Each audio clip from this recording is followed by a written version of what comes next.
बस ये परिवार में धैर्य के बहुत कमी बा। हम अपन निर्णय सुनाए काल दोपहर 1 बजे।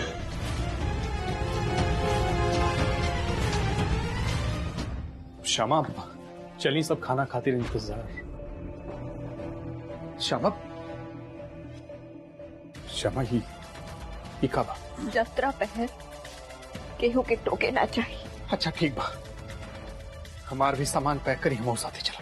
जान गई नी ये हो जान गई नी जान, प्यार नहीं खेली खल, प्यार नहीं खेली खल, हाथ के लकीर में नहीं खुदा के दीर में ये जान। तो सुनाओ हमरा के कृष्ण भजन।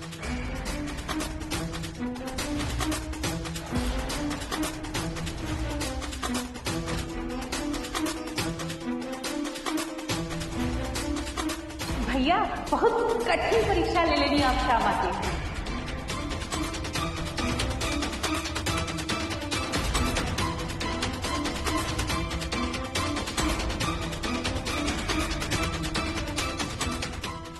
भजन और श्यामा संभव ही नहीं थे। अब हंस के झुंड में उठे बैठे से कौवा हंस तना बन जाए ना। रुक्मिणी,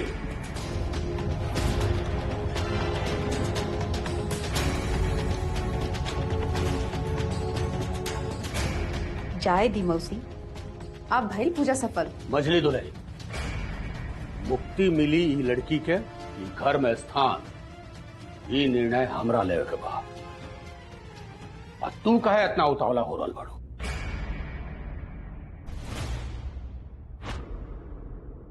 तहरा के हम कितना बार समझौनी की धैर्य रखे के सीखा। तहरा चाहला से कुछ ना होगी।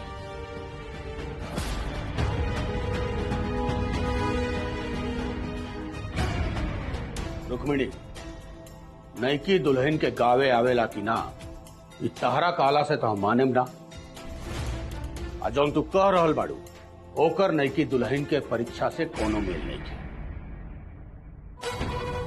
और अगर नैकी दुल्हन सच में कृष्ण भक्त बाड़ी तो आज ही हम सबके एगो भजन सुनाई है। भैया श्यामा के हम बच्चा से जानीला, अबले तो कब्बो। ये पूछ रहा तारा से? दो बात कह देता नहीं रुक्मिणी, याद रखिया, केहू के जाने खातिर सालों ना कुछ मिनट ही काफी होला। आ केहू के गावे आवे उसे हंस ना, आ केहू के गावे ना आवे उसे केहू कौवा ना हो जाला।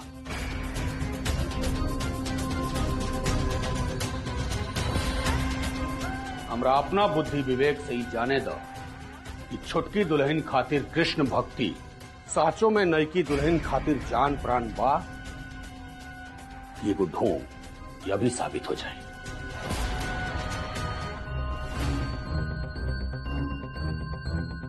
भैया आपके आदेश सर्वोपरि बा, लेकिन भजन तो बहुत दूर के बात बा। हमरा नहीं बुझात कि आज तक ई लड़की कबो आरती भी गैले हुई है। ममता, प्रत्यक्ष के प्रमाण की आवश्यकता ना होला। आज साबित होके में कितना समय लगी। आलोक, जाएगो माइक की व्यवस्था कर। पूजा खत्म भइल, अब हाल से खत्म होके ये अंतिम परीक्षा।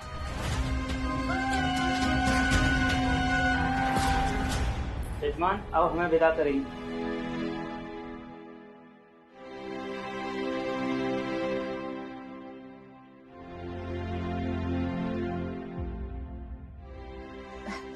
भैया विश्वास करी हमार, हम साचो कहतानी।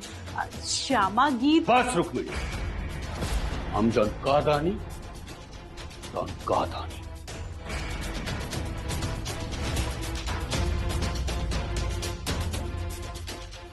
भैया हम आवत तनी तनी हाथ मुंह धो के आवतनी।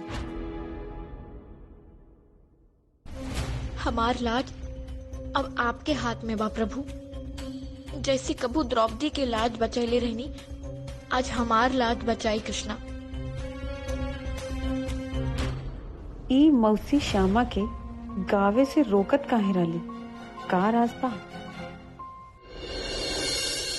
सारा राज फांस हो जाए मम्मी। अगर उस श्यामा एक भी गीत गा देली ना तो अंतिम दिन समझी हमारा अंतिम दिन। और वैसे भी इस समाज के काम दिखाई समझ नहीं के आवत कि श्यामा के ब्याह भइल बा कि सत्यानाश। सत्यानाश तहार ना रूपा, श्यामा की होखी। तू बस तैयारी कैला गीत गावे के। का गीत गावे के? अरे गावे के मजाक भागा।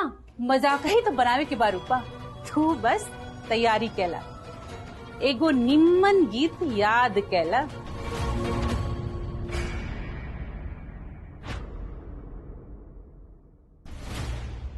क्षमा, डर चिंता के सबसे बड़ा कारण होला। अपन डरते आता हिम्मत जुटाला। हमरा के विश्वास बार हुआ निमन कही।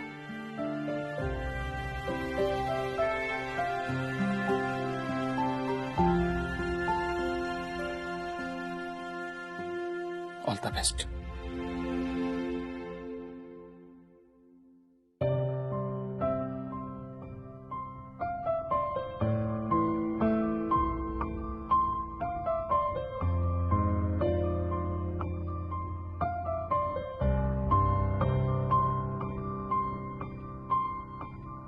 रूपा, आज वे श्यामा रूपा रानी बन के गीत गईली हैं। आज मौका मिलल बा सूद समेत सब चुकावे के।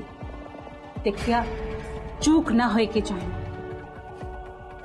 लेकिन मम्मी अगर हम गीत बीच में बिसर गए नहीं था फिर ता सोने पे सुहागा हो जाए।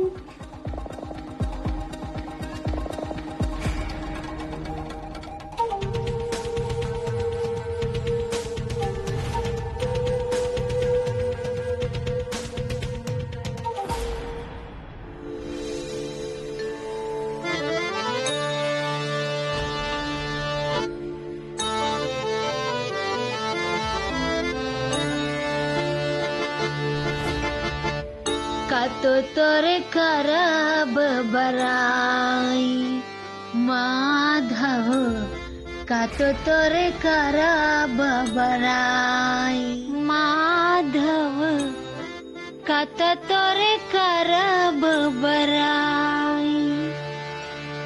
उपमा तोहर कहबू के करासू, उपमा तोहर कहब के करासू, कहीं तो अधिक लजाई माधव, का तो तोरे करब बराई माधव, का तो तोरे करब बराई। बस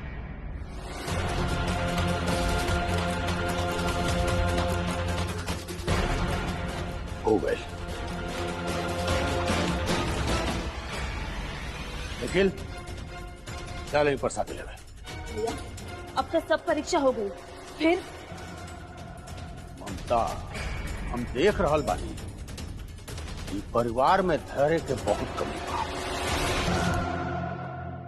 हम अपन निर्णय सुनाए काल दोपहर 1 बजे।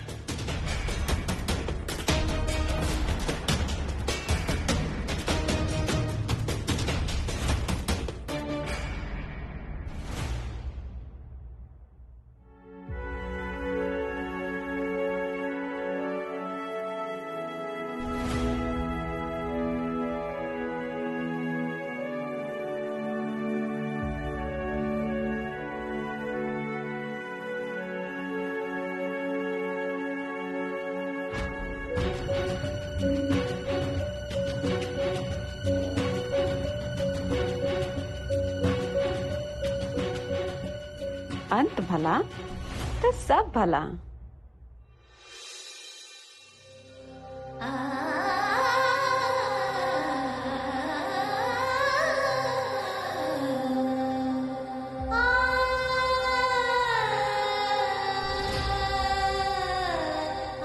क्षमा, चलिए सब खाना खातिर इंतजार।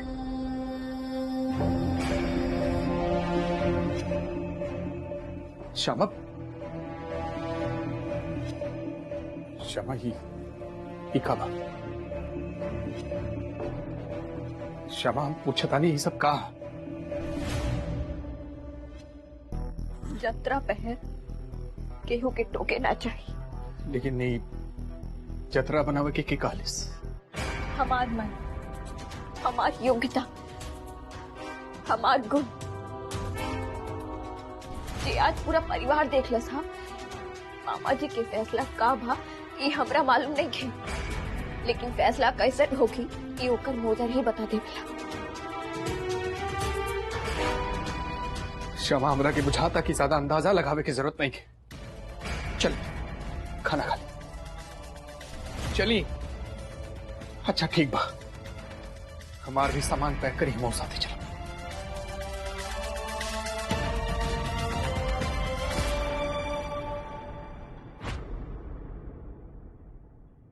वनवास झेले के हमार भाग्य में लिखल बा। आपके ना केकरा भाग्य में का लिखल बा ये तो समय ही बताई, लेकिन रउआ अपन भाग्य के फैसला समय से पहले कर सकेली तो हम कहे ना। आपके स्थान ई घर में बा, आपके जरूरत बा ई घर हमार ना। और हम आपके माई से वादा कैले रही कि मामा जी की फैसला हमरा सहर्ष स्वीकार होगी। जान गई नी एगो जान, जान गई नी जान, जान गई नी एगो जान, जान गई नी जान। प्यार नहीं खेली खल, प्यार नहीं खेली खल, हाथ के लकीर में नहीं खुदा के दीर में ये जान। प्यार नहीं खेली खल, हाथ के लकीर में नहीं खुदा के दीर में ये जान। केकर स्थान कहाँ रही ये निर्णय लेवे के सामर्थ अब इंसान के नहीं बिठाई। हमार बात समझे की कोशिश कर, सुनिए हमार बात। हमरा के पूरा विश्वास बा कि मामा जी के फैसला राउर हक में होगी। सुनी ना ये सब करी।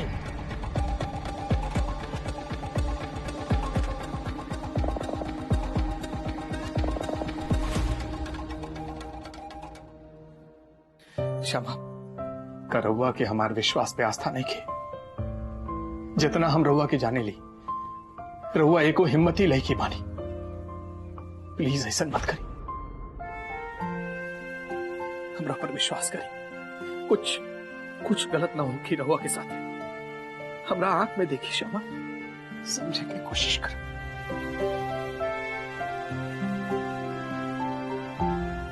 बहुत हो गई फैसला। अब मामा जी का कि हुआ और का राउर कृष्णा के भी राउर भाग्य के लिखे के अधिकार हमने दे। फैसला तो हो चुकल बा, बस सुने के बाकी बा। कल दोपहर 1 बजे। प्यार नहीं खेली खल, प्यार नहीं खेली खल, हाथ के लकीर में नहीं खुदा के दीर में ये जान। केहू सही कहले बा मौसी, समय अच्छा होके चाहे बुरा पलटबे करेला। और आखिर कर ई घर के समय भी पलट ही गई। हम मिली छुटकारा ही अनपढ़ गवार जाहिल लड़की से। बाप रे, ही बिया रहे कि खानदान के पाप के कौनो सजा। 10 दिन ऐसे गुजरल बा जैसे कि 10 जन्म।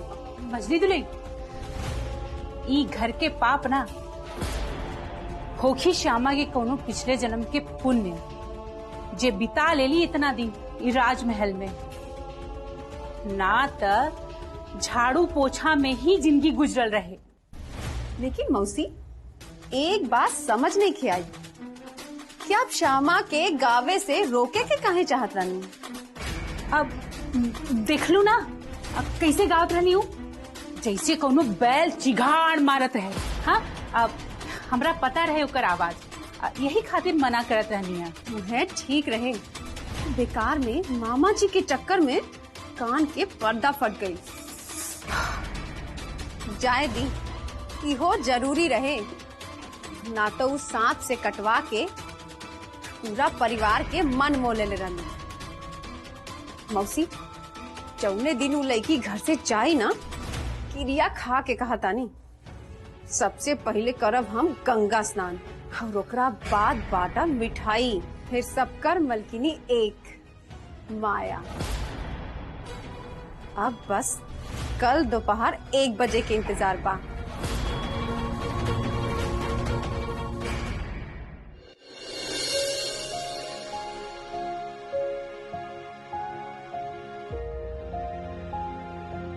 का भाई, आज तो रहुआ बहुत खुश हो गया ना, राहुल मुराद पूरा हो गई।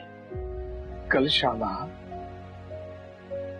अपन अंतिम परीक्षा में जरूर फेल होगी। जौन रहुआ सब चाहत बनी मिल गई लाभ के झंझट, लेकिन हमार दुर्भाग्य देखी माई, आपके जीवन के सबसे बड़ी जीत हमार जीवन के सबसे बड़ा हार बन गई। कॉन्ग्रेचुलेशंस,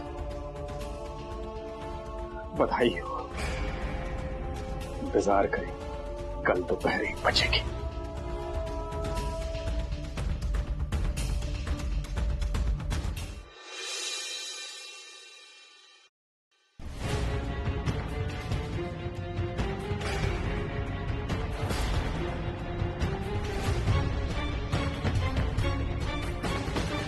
मम्मी 1 बजे में बस 2 मिनट बाकी बा। राधे राधे।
नैकी दुल्हे, परीक्षा के निर्णय वर्तमान तय करेला, भविष्य ना।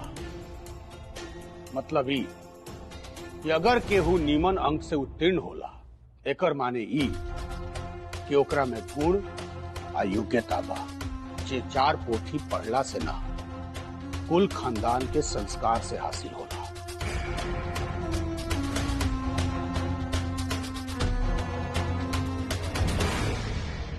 हम एजा तहार उहे परीक्षा लेवे आयल रहनी कि तू ई खानदान के योग्य बहु बाड़ू की ना। में पहला परीक्षा रहे भोजन बनावे के। भोजन के संबंध केवल पेट से ना, आत्मा से होला। और तू दोसर के आत्मा के तृप्ति खातिर मांसाहारी भोजन बना के जौन तू कबो छूले भी ना रहू, अपन विश्वास के साथ भी समझौता कर ले लू।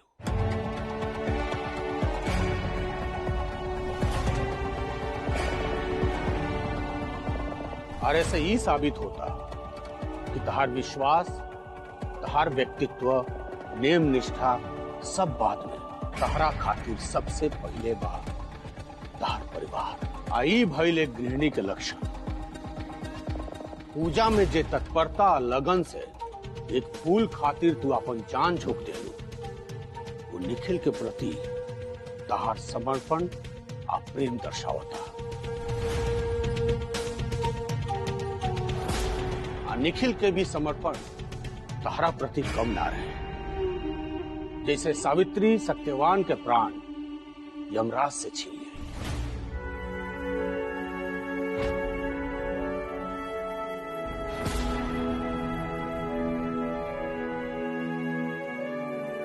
वैसे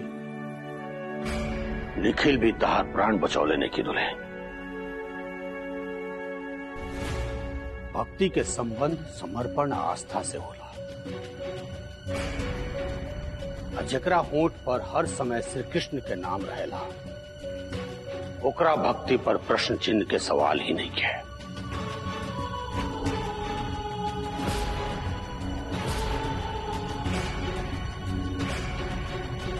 लेकिन